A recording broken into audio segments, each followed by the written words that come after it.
নমস্কার বন্ধুরা, মন্ডল অ্যান্টিক চ্যানেলের পক্ষ থেকে আপনাদের সকলকে জানাই সাদর আমন্ত্রণ ও শুভেচ্ছা। ভিডিওর থাম্বনেলে আপনারা অনেকগুলি কয়েন দেখেছেন, 1 পয়সা, 2 পয়সা, 5 পয়সা, 10 পয়সা, এবং এই কয়েনগুলির প্রত্যেকটি সালের বিভিন্ন রকম ডিজাইন আছে। তো তার মধ্যে আজ এই ভিডিওতে আলোচনা করব 2 পয়সা এবং 10 পয়সা নিয়ে। এই কয়েনগুলির মধ্যে কিছু সাল আছে যে সালগুলি অত্যন্ত রেয়ার। তো এর আগের ভিডিওগুলোতে আমি কোনো একটি ভিডিওতে 5 পয়সা এবং 1 পয়সা নিয়ে আলোচনা করেছি। তো আজ আলোচনা করব 10 পয়সা এবং 2 পয়সা নিয়ে।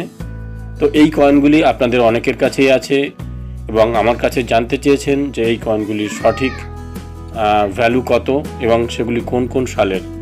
তো ইউটিউবে আপনারা বিভিন্ন রকম ভিডিওতে 10 পয়সা কিংবা 5 পয়সা, 1 পয়সা, বিভিন্ন রকম কয়েনের ভ্যালু আপনারা শুনেছেন। তো সেখানে কিন্তু এই ধরনের কয়েনের ভ্যালুগুলি জানিয়েছে লাখ টাকা কিংবা 2 লাখ, 5 লাখ, 10 লাখ, বিভিন্ন রকম অ্যামাউন্ট। তো আসলে আপনারা যখন এই কয়েনগুলি কোনো স্টলে বা কোনো পার্টির কাছে, কোনো এক্সিবিশনে আপনারা যখন সেল করতে চাইবেন, তারা কিন্তু এইসব মূল্য দিয়ে কখনোই কিনবে না এবং আপনি এই মূল্যে কখনো বিক্রি করতেও পারবেন না। আসলে প্রত্যেকটি কয়েনের মধ্যে কিছু কিছু সাল থাকে যে সালগুলি রেয়ার শ্রেণীর। তো তার মধ্যে কিছু সাল আছে যে সালগুলি ভ্যালুয়েবল সাল। একটি কয়েনের ভ্যালু 500 টাকা থেকে 50,000 টাকা, লাখ টাকা পর্যন্ত কিছু কয়েনের ভ্যালু আছে, কিন্তু সেগুলোর ক্ষেত্রে প্রত্যেকটি সাল নয়, তার মধ্যে বাছাই করা কিছু সাল থাকে।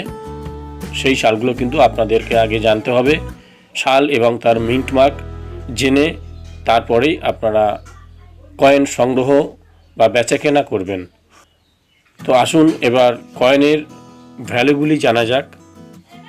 এই 2 আনার ক্ষেত্রে কোন সালগুলি ভ্যালুয়েবল সাল, তো এটা আমরা দেখে নেব। তো স্ক্রিনে আপনারা দেখছেন 2 পয়সা।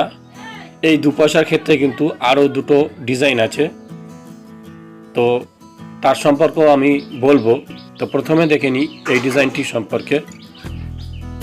এই কয়েনটি ফার্স্ট ইস্যু হয়েছিল 1965 সালে।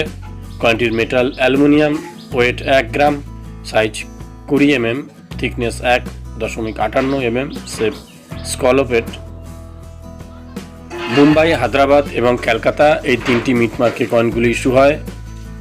তো কয়েনটির ক্ষেত্রে দেখে নেব যে সালগুলি ভ্যালুয়েবল সাল এবং কোন সালগুলি কমন।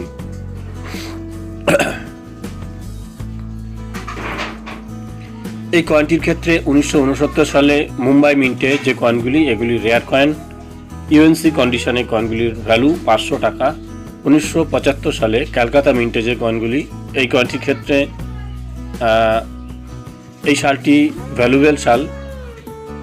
ইউএনসি কন্ডিশনে কয়েনগুলির প্রাইস 250 টাকা।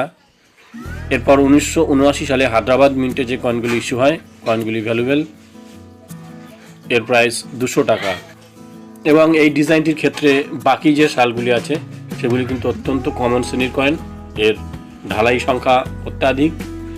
তো 2 পয়সা ডিজাইনের আর যে কয়েনগুলি আছে সেগুলো কিন্তু আমি আপনাদেরকে একটু জানিয়ে দিচ্ছি, এগুলো কিন্তু কমন শ্রেণীর কয়েন। এই ডিজাইনটির ক্ষেত্রে 1960 সালে ক্যালকাতা মিন্টের যে কয়েনগুলি, এগুলি কিছুটা ভ্যালুয়েবল। ইউএনসি কন্ডিশনের প্রাইস 50 টাকা। এবং এই ডিজাইনটির ক্ষেত্রে যে সালগুলি আছে এগুলো কিন্তু অত্যন্ত কমন শ্রেণীর কয়েন, যার ভ্যালু অনেক কম। তো এবার দেখে নেব 10 পয়সা কয়েনের 4টি ডিজাইন এবং এই 10 পয়সার ক্ষেত্রে কোন সালটি ভ্যালুয়েবল। 10 পয়সার এই ডিজাইনটির ক্ষেত্রে একটি সালই রেয়ার। 1965 সালে হায়দ্রাবাদ মিন্টের যে কয়েনগুলি, ইউএনসি কন্ডিশনে এই কয়েনগুলির ভ্যালু 150 টাকা। এরপর 10 পয়সা ডিজাইনের ক্ষেত্রে এই কয়েনটির কিছু সাল ভ্যালুয়েবল সাল, সেটা আমরা দেখে নেব।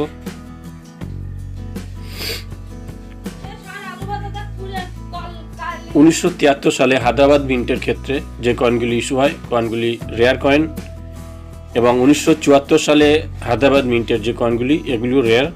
তো এই দুটি সালে এই কয়েনটির ক্ষেত্রে এর ভ্যালু 200 টাকা ইউএনসি কন্ডিশনে, এবং 1977 সালে ক্যালকাটা মিন্টের যে কয়েনগুলি কয়েনটির ভ্যালু 100 টাকা।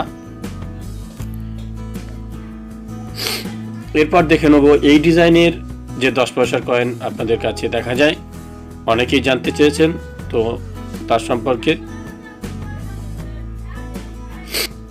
এই কয়েনটির ক্ষেত্রে 1990 সালে মুম্বাই মিন্টের যে কয়েনগুলি ইস্যু হয়, কয়েনগুলি ভ্যালুয়েবল ইউএনসি কন্ডিশনে এর ভ্যালু 100 টাকা, এবং 1993 সালে ক্যালকাটা মিন্টের যে কয়েনগুলি এর ভ্যালুও 100 টাকা।